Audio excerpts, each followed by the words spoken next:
Hello friends, welcome to Arul cooking channel. இன்றைக்கி நம்ம பார்க்க போகிற ஸ்பெஷல் ரெசிபி சைவ ஈரல் கிரேவி. புரட்டாசி மாதம் நிறைய பேர் நான்வெஜ் சாப்பிட மாட்டாங்க. அவங்க கண்டிப்பாக நான்வெஜ் சாப்பிடணும்னு விருப்பம் இருந்தால் இந்த மாதிரி செஞ்சு சாப்பிடுங்க. டேஸ்ட் ரொம்ப சூப்பராக இருக்கும். மோஸ்ட்லி நிறைய பேர் நார்மலாகவே நான்வெஜ் சாப்பிட மாட்டாங்க. அவங்களும் இந்த மாதிரி செஞ்சு சாப்பிடுங்க. நிஜமாலுமே ஒரு ஈரல் கிரேவி சாப்பிட டேஸ்ட் இருக்கும். கொஞ்சம் கூட டிஃப்ரெண்ட் இருக்காது. நம்ம சொன்னால் தான் தெரியும் இது நம்ம வீட்டில் இருக்கிற பச்சைப்பயிறு வச்சு செஞ்ச கிரேவின்ட்டு. நார்மலாக பச்சைப்பயிறு எல்லார் வீட்லேயுமே ஈஸியாக கிடைக்கும். அதை வச்சு ஒரு சூப்பரான கிரேவி செய்யலாமா? அதுக்கு ஃபஸ்ட் 100 கிராம் பச்சை பயிறு எடுத்து வச்சுருக்கேன். ஓவர் நைட் ஊற வைக்கல. நான் டக்குன்னு இன்ஸ்டண்ட்டாக எப்படி செய்யறதுனா செஞ்சு காட்ட போகிறேன். நீங்கள் ஓவர் நைட் ஊற வச்சும் செய்யலாம். நான் உடனே செய்கிறது இந்த மாதிரி 100 கிராம் பச்சை பயிறு எடுத்து வச்சுருக்கீங்கன்னா நல்லா தண்ணி சூடு பண்ணிக்கோங்க. பச்சை பயிரை நல்லா வாஷ் பண்ணிவிட்டு சுடு தண்ணி ஊற்றி ஒரு 1 to 2 மணி நேரத்துக்கு மூடி போட்டு வச்சுக்கோங்க. நல்லா சூப்பராகவே பயிறு ஊறிடும். இப்போ மூடி போட்டு வச்சுக்கலாம். பயிர் நல்லா ஊறட்டும். என்னோடய சேனலை நீங்கள் சப்ஸ்கிரைப் பண்ணாமல் இருந்தால் ப்ளீஸ் சப்ஸ்கிரைப் பண்ணுங்கள். இப்போது 2 மணி நேரம் ஆயிடுச்சு. பயிர் நல்லா ஊறி இருக்கு பாருங்கள். இது ஒரு மிக்ஸி ஜாருக்கு மாற்றிக்கலாம். பயிர் நல்லா அரைச்சி தான் செய்ய போகிறோம். 100 கிராம் பச்சை பயிருக்கு நான் 2 பச்சை மிளகாய் எடுத்திருக்கேன். 1 ஸ்பூன் சீரகம், 1/2 ஸ்பூன் மிளகு, தேவையான அளவு உப்பு போட்டுக்குங்க. அரைக்கிறதுக்கு ஊற வச்ச தண்ணியை தான் நான் யூஸ் பண்ணிக்க போகிறேன். அந்த தண்ணியிலையும் பச்சை பயிரோட சத்து இருக்குது.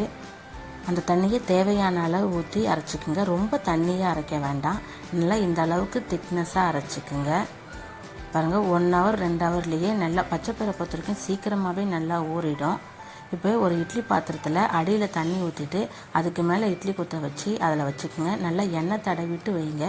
எண்ணெய் தடவிட்டு செய்யும்போது நல்லா ஒட்டாமல் வரும். அதனால தான்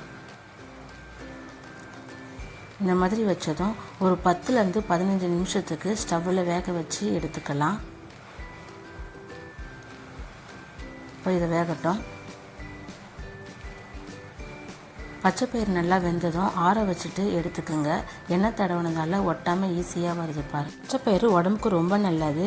மோஸ்ட்லி லேடிஸ் நம்ம நிறைய உண்டை வேக வச்சு இந்த மாதிரிலாம் சாப்பிடுவோம். ஆனால் ஜென்ஸுங்க சாப்பிட மாட்டாங்க. அவங்களுக்கு இந்த மாதிரி ஈரல் வகையில் செஞ்சு கொடுங்க. நல்லா விரும்பி சாப்பிடுவாங்க. இப்போ இதை ஈரல் மாதிரி கட் பண்ணிக்கலாம். நல்லா சாஃப்டாக சூப்பராக இருக்குங்க. உங்கள் வீட்டில் செஞ்சு கொடுக்கும்போது நீங்கள் சொன்னால் தான் தெரியும் இது பச்சை பயிரில் செஞ்சதுன்னு. அந்தளவுக்கு டேஸ்ட்டு ஒரே மாதிரி இருக்கும். இப்போ இதெல்லாமே நல்லா கட் பண்ணி எடுத்து காட்டுறேன் பாருங்கள். பார்க்குறதுக்கு ஈரல் மாதிரியே இருக்கும். டேஸ்ட்டுமே அப்படியே தான் இருக்கும். உடம்புக்கும் ரொம்ப ரொம்ப ஹெல்த்தியான ஒரு ரெசிபி. என் வீட்டில் என் 2 பசங்களுமே சரி நார்மல் ஈரல் விட இந்த ஈரலை ரொம்ப விரும்பி சாப்பிட்டாங்க. ஏன்னா டேஸ்ட் அதே மாதிரி இருக்கும். ஆனால் கவுச்சி ஸ்மெல் இருக்காது. ஈரலில் கவுச்சி ஸ்மெல் இருக்கும். அதனால் இதை கேட்டு கேட்டு வாங்கி சாப்பிட்டாங்க. டேஸ்ட் அந்தளவுக்கு சூப்பராக இருந்துச்சு. எல்லாத்தையுமே கட் பண்ணியாச்சு. பார்க்குறதுக்கு ஈரல் மாதிரியே இருக்குது பாருங்கள். இப்போ ஈரல் கிரேவி செய்ய ரெடி பண்ணிக்கலாம். ஸ்டவ் பற்ற வச்சு ஒரு அகலமான பாத்திரத்தை வச்சுக்கோங்க. நான் ஒரு 4 ஸ்பூன் அளவுக்கு எண்ணெய் ஊற்றிருக்கேன். எண்ணெய் நல்லா சுடணும். பட்டை, கிராம்பு, ஏலக்காய், இலை, சோம்பு, கல்பாசிலாம் போட்டு நல்லா பொரிஞ்சதும் 2 பெரிய சைஸ் வெங்காயத்தை நல்லா பொடியாக சாப் பண்ணி அதில் சேர்த்துக்கிறேன்.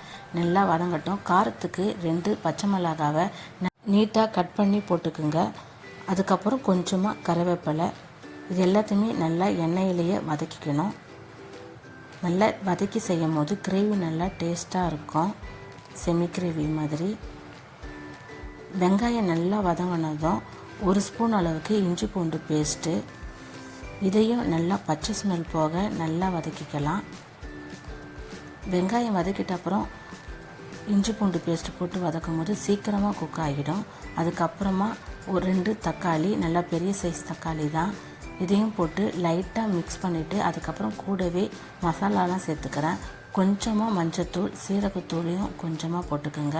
உங்கள்கிட்ட வேணான்னா ஸ்கிப் பண்ணிக்கோங்க. அதுக்கப்புறம் garam masala 1/2 spoon, 1 spoon சில்லித்தூள், 1 spoon மல்லித்தூள், 1/4 ஸ்பூன் அளவுக்கு மஞ்சத்தூள் சேர்த்துருக்கேன், 1/4 ஸ்பூன் சீரகத்தூள், தேவையான அளவு உப்பு. இதெல்லாம் போட்டு நல்லா மிக்ஸ் பண்ணிவிட்டு ஒரு 3 நிமிஷத்துக்கு மூடி போட்டு வச்சுக்கோங்க. மசாலா அதுக்கப்புறம் தக்காளி நல்லா வேகணும். இப்போ இது நல்லா குக் ஆகட்டும். 3 நிமிஷம் ஆகிடுச்சு. ஓப்பன் பண்ணி பார்க்கலாம். நல்லா தக்காளி நல்லா மசிஞ்சிடுச்சு. மசாலாவும் நல்லா ஆயிலையே குக் ஆகிடுச்சு. இப்போது நம்ம ஆல்ரெடி கட் பண்ணி வச்சுருந்த பச்சை பயிரையும் இதில் சேர்த்துக்கலாம். சேர்த்து லைட்டாக மிக்ஸ் பண்ணிக்கோங்க.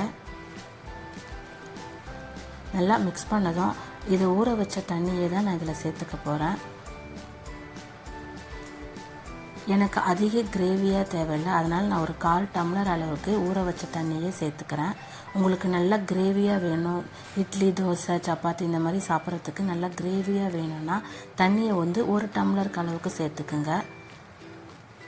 இப்போ மூடி போட்டு வச்சுக்கிறேன். ஒரு 3 நிமிஷம் போல் வேகட்டும். 3 நிமிஷத்துக்கு அப்புறம் ஓப்பன் ஆனதும் நல்லா வெந்திருக்கு பாருங்கள்.